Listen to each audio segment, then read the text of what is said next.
Let me just start by saying, if I'm watching a TV show about family life, it's hard for me to sit through a married couple that's miserable but makes it work.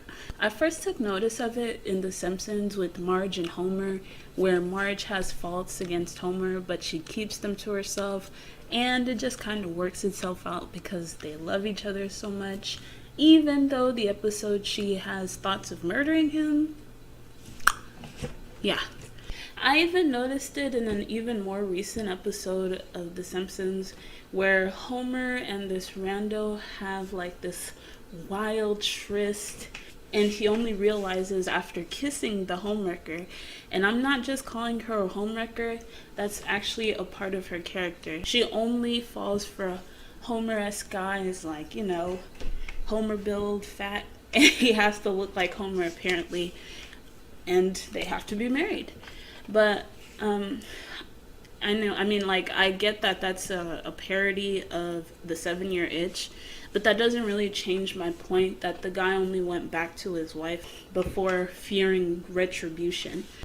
And it's not just The Simpsons or old movies from the 50s.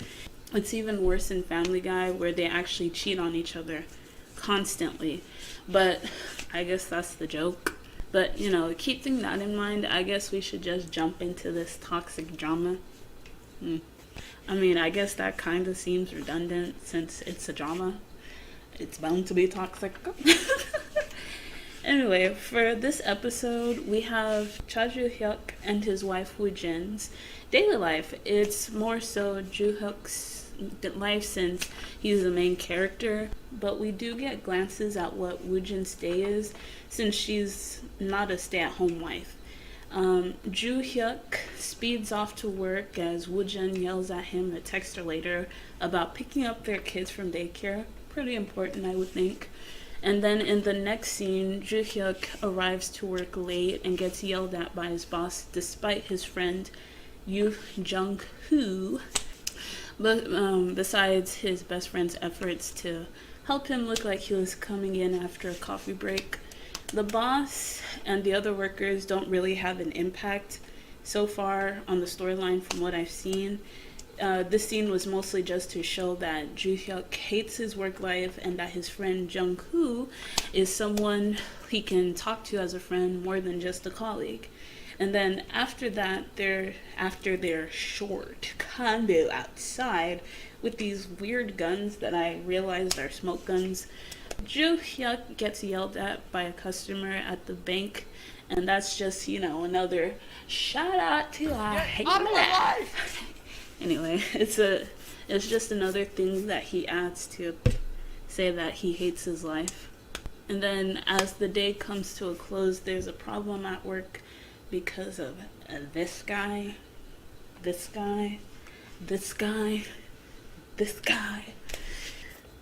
And let me tell you, it's supposed to be funny that he's rich, that he's a rich, selfish kid that cutely makes smart remarks, but it's too much for me. And he's no Kim Woo-bin. What's that guy's name that was in While You Were Sleeping?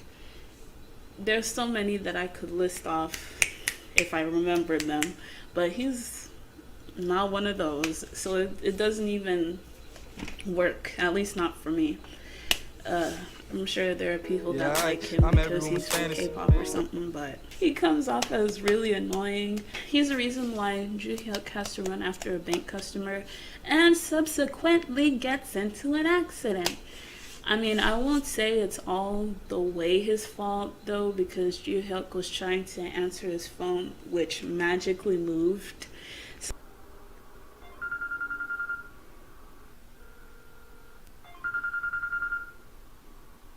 Hold up.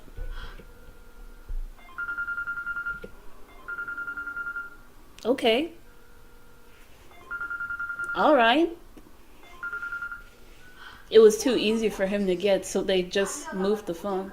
So wrecks his boss's fairly new car and later realizes he's missed a bunch of calls from his wife's calls, and realizes that he's missed a bunch of his wife's calls. He rushes home and gets yelled at by Woojin. And now at this point, you would be annoyed at her, but in the back of my mind, I feel like this isn't the first time he's done this, though it still doesn't warrant her yelling in front of their kids and throwing things at him, but I still think he's a repeat offender. Anyway, theories aside, he doesn't get to mention he was in an accident because she kicks him out of the house for only just noticing her messages, which is kind of sad, but theories aside. Wait, no, theories inside. He goes to his single friend's restaurant, Onsang 6 restaurant, and meets up with Jungkook, who we learned is married and has twins. So he kind of has this thing that he can sympathize with Jo-hyuk about. And they talk about how miserable Woojin is, or not they, but Jo-hyuk talks about how miserable he is with Woojin, and how married women change, more specifically his wife, Jo-hyuk's wife, who is no longer shy about using the restroom in front of him and yells at him in public, which, again, I can understand if he would have a problem with that. This scene where she yells at him in the store is extreme. I'm with his thought process there, but I just can't help thinking, another theory, that he often doesn't listen to her and she's frustrated. That, along with her personality of not liking to be pushed around, which comes up later, is what makes her yell at him. I mean, how would you feel if your husband, significant other, boyfriend, girlfriend, whoever, whatever, was constantly just hearing what you say and letting it go out the other ear because they think that they're constantly right? Anyway, so that's two scenes now where he's casually brushed off what she's saying, and as a result, she gets angry. But this scene is dedicated to self-pity and wanting to divorce his wife, so good on the writers for that. Clap, clap. He later meets up with an old crush, Lee Hae-won, from his college days, and she, knowing he's married, tells him she had a crush on him when they were in school together. Now, if that ain't snake behavior, I mean, she's free to tell whoever, however she feels, but why though? For real, B? Like, for real. That leads to like a flashback of him in college days, pining after Haewon and being sad that he's too poor to afford a bouquet of roses for her birthday. And then we fast forward to when his sister comes to visit to drop off some food, and she finds some dirty mags, and I think we find out that she's gay, but they never really, address the fact that she's looking through dirty mags and wants to borrow them. I mean, in later episodes, we find out that she wants to lose weight. It just seems like she's a lesbian who wants dirty mags for personal use. I don't know why they would imply that, but hey, go off, sis. It's turning out to be this hectic kind of morning. He gets splashed by water on his way out, rushing through the door, trips on a sign, but it's all okay because Hyewon invites him on a date. And this would be his best day ever, except when he meets his future wife, Woojin.